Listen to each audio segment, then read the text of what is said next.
So என்ன சொல்ல வராங்கன்னா மாதம்பட்டி ரங்கராஜகிட்ட ஜெய கிறிஸ்டல்டா வந்து கொடுக்கறதுக்கான காரணமாக விசாரணை முடிஞ்ச வெளியே 100% இதாக இருக்காங்க. எல்லா பெண்களுக்கும் சொல்கிற ஒரே ஒரு விஷயம் என்னென்னா, உங்களுக்கு ஒரு பிரச்சனை எது ரிலேட்டடாக இருந்தாலும் கண்டிப்பாக நீங்கள் உமன்ஸ் கமிஷனுக்கு வரலாம்.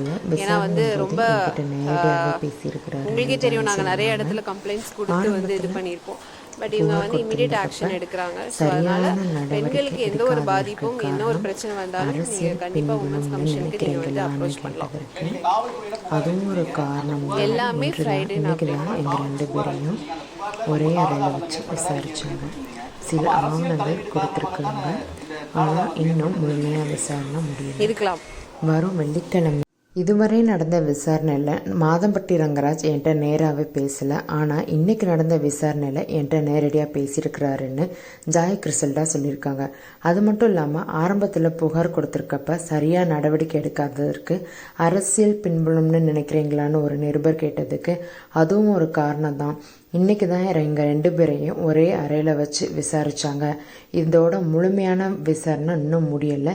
வெள்ளிக்கிழமை வரும்போது கண்டிப்பாக என்ன உள்ளே நடந்ததுன்றதை உங்ககிட்ட சொல்கிறேன் அப்படின்னு சொல்லியிருக்காங்க. பெண்கள் யாராக இருந்தாலும் சரி, எந்த பிரச்சனை வந்தாலும் சரி, உங்களுக்கு மகளிர் ஆணையம் எப்பயுமே துணையாக இருக்குதுன்னு ஜாய் கிறிஸ்டல்டா சொல்லியிருக்காங்க.